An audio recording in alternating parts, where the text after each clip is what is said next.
I originally had part of this video talking about Christopher Barretts still being at Bungie and having a promotion over Ziegler, and oh, everything's not lost because Ziegler doesn't have complete creative control over Marathon because Christopher Barrett's above him and can still provide input.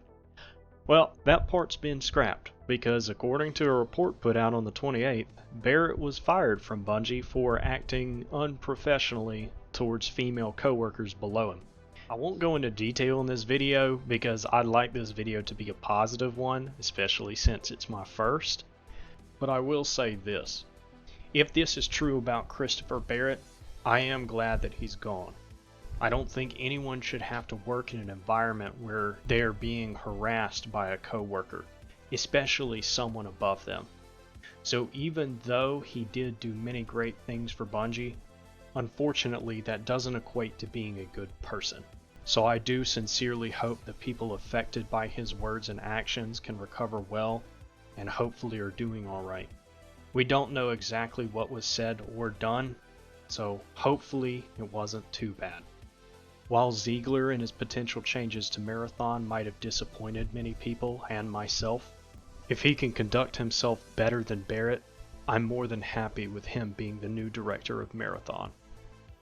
I wish I didn't have to say things like that and get serious, but unfortunately, people can't act right nowadays, and thankfully it looks like it was dealt with. But now let's get back to talking about Marathon, a game hopefully we're still excited for.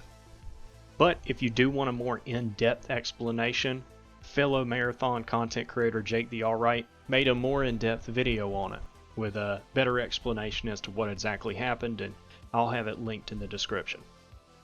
Luckily, the latter part of the video idea still applied, arguably more so now that Barrett is gone.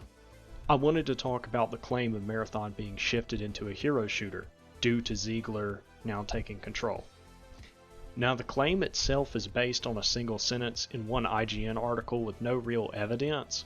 The unfortunate part that we saw was it was taken as fact by other news sources and larger content creators. But in the actual IGN article, it states, the game's direction has shifted somewhat under Ziegler's new leadership, one source says, including moving away from custom player characters in favor of a selectable cast of heroes. So someone tipped this info to IGN saying it's a hero shooter now. Now, we have no idea who this source is and probably never will. It's assumed, though, that it's someone inside of Bungie. We don't know what department, if they're a developer, if they're some intern, we don't know. Now, the community sentiment around this news was not great. A lot of people said they weren't interested in the game anymore. A lot of larger content creators said they wouldn't even try the game anymore, which I don't blame them. I'm not a big fan of hero shooters. There are some decent ones. Overwatch was fun for a while. Things like League and Smite, they have their fan bases, but I feel like as it comes nowadays, it's just an overdone genre. People are getting tired of that. They want to go back to making their own characters and personalizing them, and people got excited when that was announced in the Bungie VidOc. So if this is false and we still have our customizable characters, great. I think a lot of people are going to be happy. But, especially now that we know that Barrett's out of the picture, what if the rumor is true? Well, because of Ziegler, I'm sure the first game that comes to mind is Valorant. This brings with it characters with specific lore and abilities. It makes sense Ziegler would want to bring over ideas from his other projects. He was working at Riot for a very long time. He worked on both Valorant and League of Legends. I even believe Bungie hired him for the specific purpose of bringing over ideas from Riot. League of Legends and Valorant are very financially successful games, which is something we can see Bungie has been having a bit of trouble with. So then, what exactly could it mean by a selectable class of heroes? Well, I'll give two examples of what I believe this could alternatively mean. Now that means that I'm still saying there's the possibility that it's exactly what you think, and it's going to be named characters with lore and abilities just like Valorant, or just like League. And if that is the case, I personally will be disappointed, but I'll still play the game, I'll still try it, and I'm still excited for it regardless. But hopefully, I'm correct on one of the two examples I'll give. So we know from the Marathon ARG that the cloned bodies we'll be playing as are split into 4 classes, being A, B, C, and S. There's also the P series of clone. This is a secretive series of clone that we don't know that much about yet, and I personally do not think we'll ever see in gameplay. The A series is explained as a maximum performance clone. In my opinion, that alludes to this being a lighter class with maybe more stamina or faster movement speed. The B series has heightened senses, possibly being a scouting based class or a hacker. We have seen a runner hacking in concept art. The C series is noted as being very durable, being close to a heavy or tank class. The S series is the most advanced form of clone, other than one other that I'll mention. Now, I'm not sure how the S series might fit in. It might be just for lore reasons, or maybe there's some way to unlock it and use an S tier clone. Either way, this is lining up perfect for a class-based system, where you have, for example, a light, a medium, and a heavy class, and possibly a more advanced one. Now, I like to give examples for everything so you have something to compare it to. A recent game that came out that has a 3-class system is The Finals by Embark Studios. In The Finals, there is a light, medium, and heavy class, each of them having unique abilities, weapons, and visual differences in their body size. However, all cosmetics can be used between each class. If you have a certain jacket you like wearing, you can put that on any of the classes. It doesn't matter, it just fits their body size. I am hoping, and I believe, that this is how Marathon's characters or classes will work, or at least were going to work originally. And you could maybe explain this as 3 selectable heroes, especially if you don't have much information on the game. I'll actually put up a couple screenshots of some characters and cosmetics I put together on the finals. And if you're looking at this, all of them together, all 5 of them, it looks like these are unique heroes, probably have names and abilities. It looks like every hero shooter. So possibly what this leaker or source was talking about, they saw something similar to this image or something like that, and they assumed it was showing a selection of specific heroes. Now, we know from games that let you personalize your character, you can have very specific and unique characters, which is something that hero shooters strive to have. So there's a wide range of characters to choose from and identify with. A side note to this example, we've seen in concept art that there are lighter runners and bulkier runners, and this could just be the visual differences between the A, B, and C class clones. But I think there is also the possibility to where there's different weights or different armors that these 3 classes or 4 can equip. So you might have an A series clone with a light kit, or a B series clone with a heavy kit. And if that's the case, that makes 9 different selections. That's very similar to the amount of heroes you would see in a hero shooter that might release nowadays. So that's one example. My second example is that of a mech or spaceship game. In Titanfall 2, you play as a pilot. Pilots have different classes, each with a unique look and abilities. However, you also choose a Titan to pilot from a roster of named Titans vaguely similar to heroes.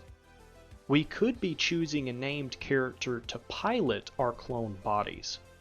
We don't really know if the clone bodies are going to be a consumable that we purchase, and if we die we lose that clone body and have to purchase a new one.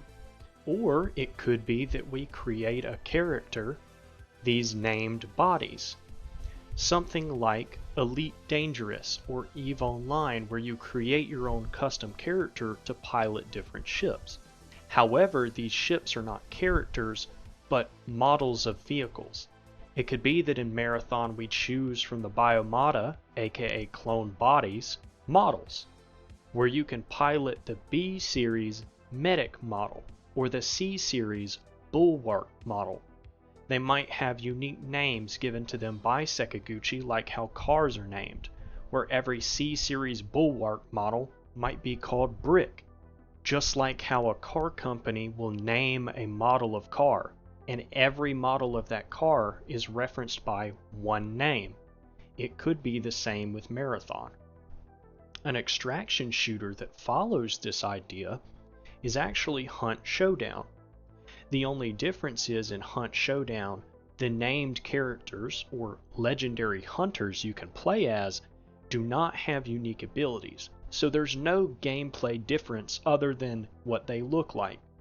Additionally, if you do purchase the Sheriff Hunter and you die in a raid, that Sheriff Hunter is now dead. All the perks that you acquired by leveling him up are gone. Now you have to recruit a new hero to level up again. If the rumor is true and Marathon has really shifted to a hero shooter, I believe this is how it will be laid out. Hunt Showdown is not a small game. Other than Escape from Tarkov, it's probably the second most well-known or popular extraction shooter right now. So what should this mean to somebody who's afraid of Marathon being a hero shooter? In my opinion, I don't think it's going to be that big of a deal.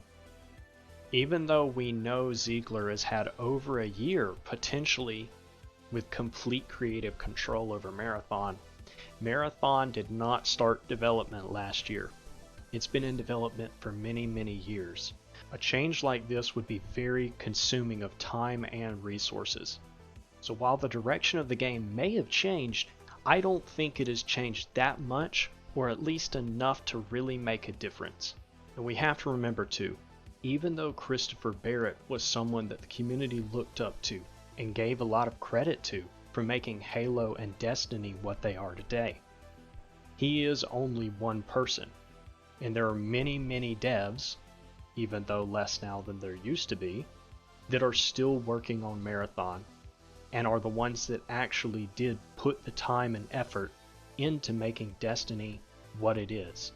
So I don't believe all hope is lost for Marathon. And we've seen from the ARG that there are clearly people at Bungie that deeply care about Marathon's story and lore. So even if the gameplay might not be great, I get the feeling we're going to get some really interesting lore and very entertaining stories.